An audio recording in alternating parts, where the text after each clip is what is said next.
Hello and welcome to this session of Parent University. Parent University is a program of the Cedar Falls Schools that includes educational programs and videos to share information and tips with parents in the community. Topics will cover what students are learning, ways to help your students, and give parents a better understanding of what happens every day in our school buildings.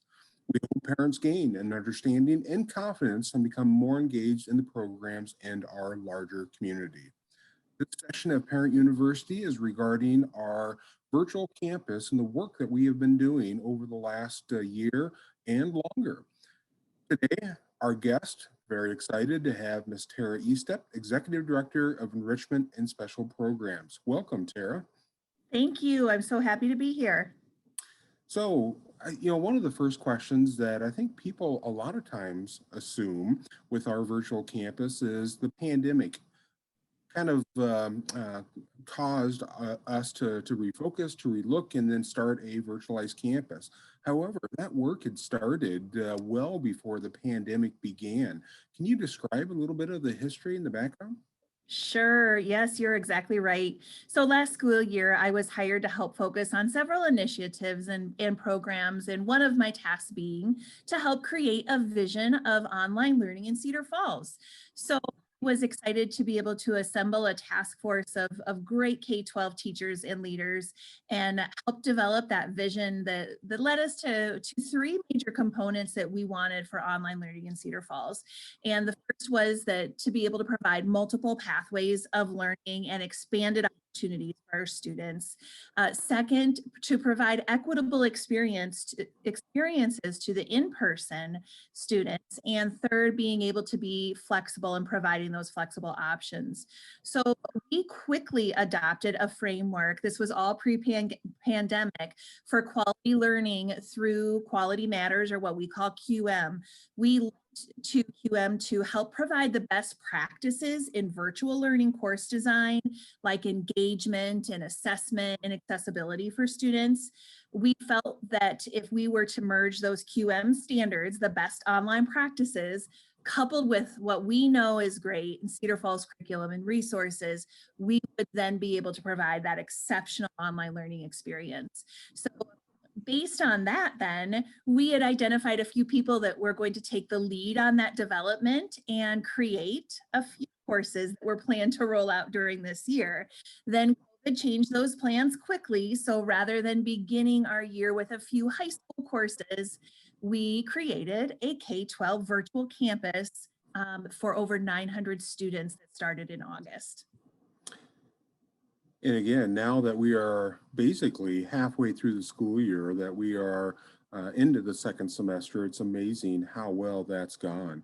One of the things that as we looked at some of the virtual frameworks across not only the state of Iowa, but certainly across the nation, it seemed like a lot of virtual campuses, maybe online instruction was really focused on programs, curriculum that was purchased to be able to have students go through and really be more seat time than maybe instructed, or at least what we would say is some of the essential learnings.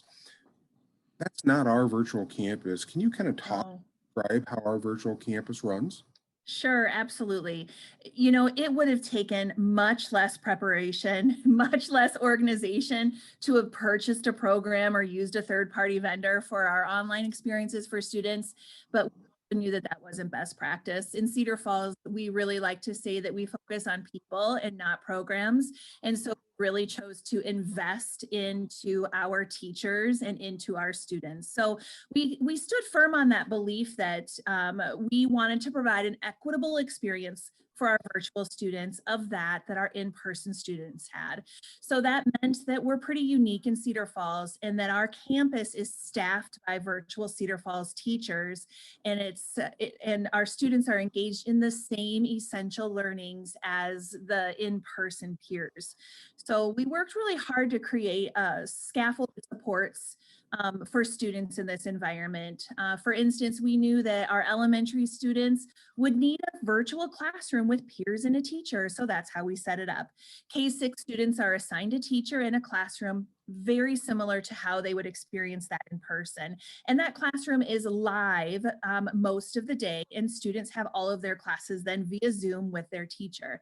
And we know that there's a natural progression of independence as students get older in an in-person experience, and that really mirrors what we do for virtual as well. So at the secondary level, we offer mainly asynchronous classes or recorded classes with at least one live interaction or Zoom per week per class, sometimes more. So we're offering more supports even at the junior high level through daily Tiger Time this next semester, which is really exciting. So we know that that scaffolded level of supports is important at the virtual level, just like it is at the in-person level. Obviously, this was accelerated due to the pandemic, maybe the unknown world that we lived in as far as what it would look like coming back to school in August, knowing that we needed to have a virtualized option. Work was accomplished by many, many people, especially our teachers. Can you kind of explain some of the training, the work, the dedication from our staff to ensure that this together and certainly is being done at the highest level? Yes, I mean, simply put, our teachers are amazing. And I mean that both in person and virtual. This year, people have stepped up so much to just really provide a great year for kids.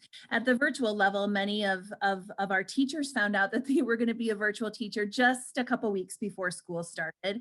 So while we did offer some PD in June, it really ramped up those couple weeks before school started. Our teachers took some micro courses on best practices, like how to engage students, how to build a positive culture virtually, how to create a course online. And then we also met weekly, and we still meet now bi-weekly as a secondary staff and also as an elementary staff.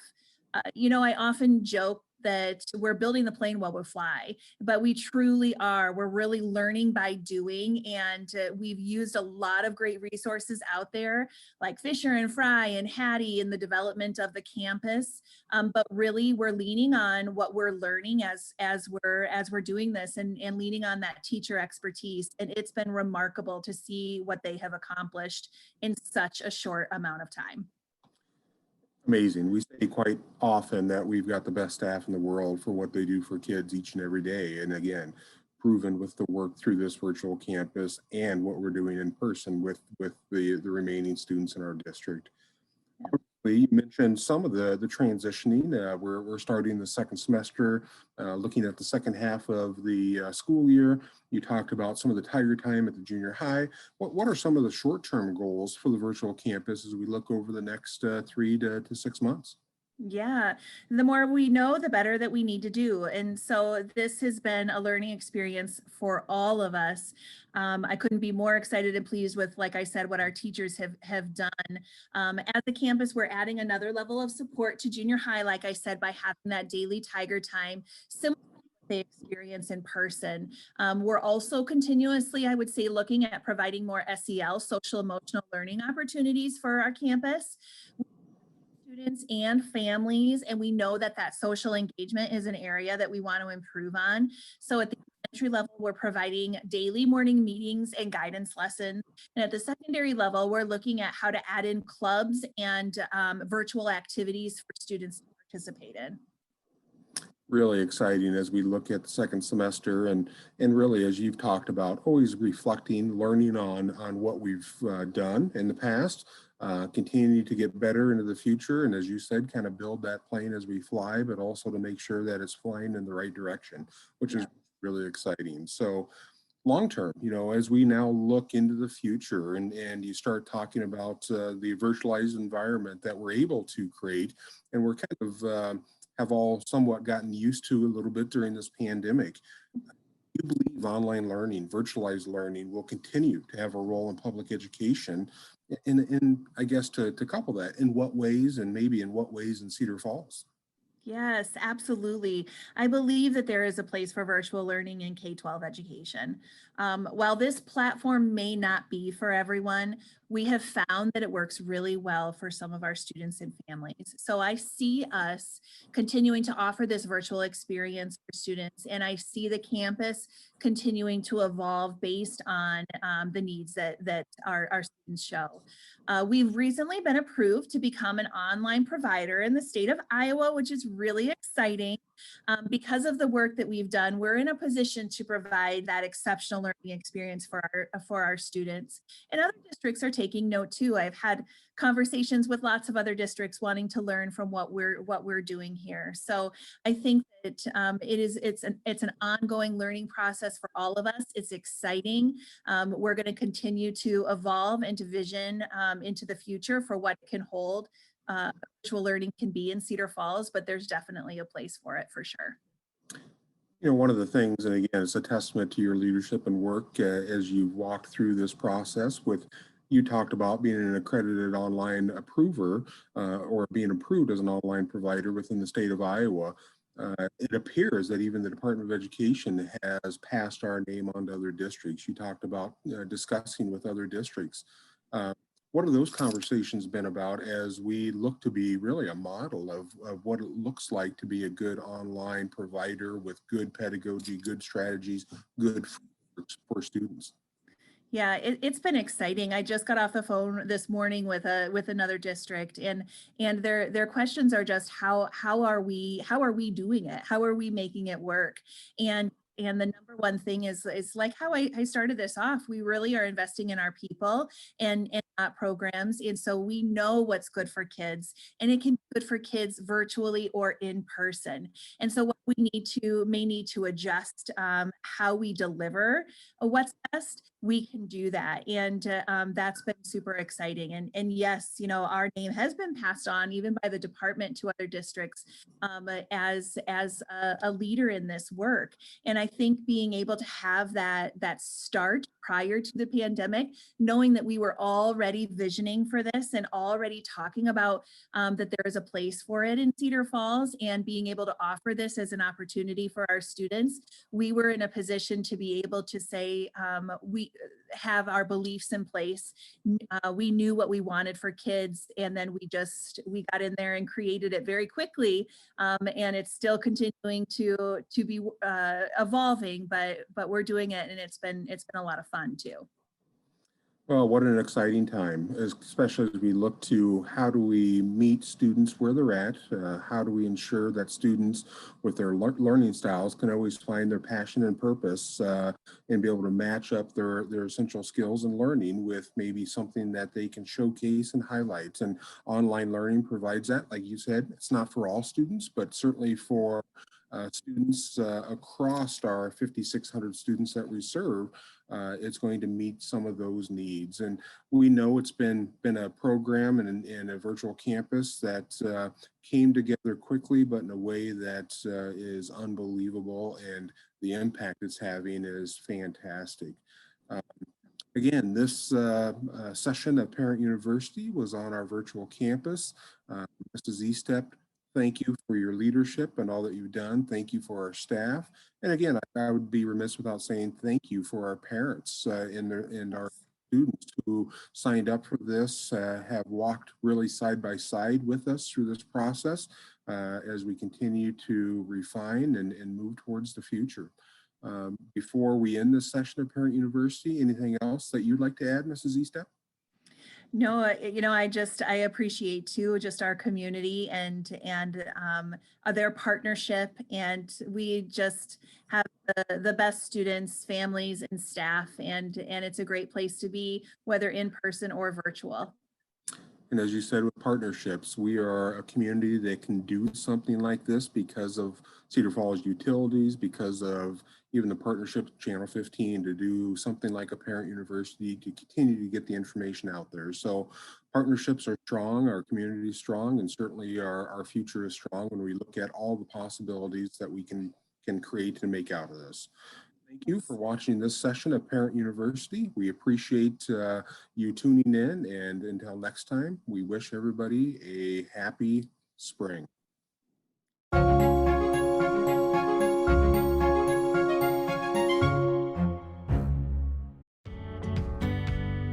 We're actually starting new units of phonics, new units of reading, and in writing. So we're starting 3 new things today, which is so cool. Our big thing was, can we reach kids at home and have that same engagement? And we found out that we can. And not only can we do it, but we can do a really good job with it. We are requiring a lot out of them every day. They are held to the same standards that we're teaching in our classroom. So it's not for the faint-hearted. I'm gonna go to another room, but you make sure to talk. As a parent and as a teacher, I love the fact that it is crafted, created by Cedar Falls teachers. We are doing it right. I was prepared to have to do a lot of supplementing, and it turns out I don't have to do that. I feel like actually they're really soaring because their learning is so direct and succinct. It's almost like sometimes it's just them with their teacher. It's quite surprising how strong some of the connections are for the kids and the teachers. Is this a game that you think we should play again? You're going to get a professional that cares very deeply about the learning, to have new experiences and to make new connections. And really, what more can you ask for with education? The students open up to me in ways that I could not have imagined in on-site teaching. The quality of connections that I have is really deep, and it's just this one-on-one feeling with the student and teacher. I thought it would just be like, 7 hours of Zoom classes, maybe get your homework done at like 4 o'clock, but I like the way they have set it up. It's nice, you can just work at your own pace, however you want to work. It's students' choice. Well, one of the good things is you're still talking with friends and lets us have virtual recess, which is really cool. It's like really fun, and we all look forward to it. I think the elementary teachers are doing a great job with that live learning. They've scheduled in breaks in there so they can have a break from looking at the screen all day. They do PE class and art. Like who would have thought that this would have been possible? And the fact we can be more involved with their progress, especially our son who does have an individual education plan. He's learning how to use like the adaptive settings in Google, and it's awesome to see him being able to do it for himself. Yes! Just the level of independence that we've created, I would not have seen that in my regular classroom. In a regular classroom, I can be on them all the time. In this, you have to be fiercely independent. He lets us work at our own speed. What's different is being able to walk over to mom and give her a hug. I would encourage families that are extremely busy, stressed, don't have time to get everything in. If they could make this work and their kids would be happy, I would definitely encourage them to do it. We have to look at unique situations and ways that we can reach students and help them learn. We've been doing that in the classroom for years, and now we've got other avenues to do that as well. So it just allows them to be as successful as possible.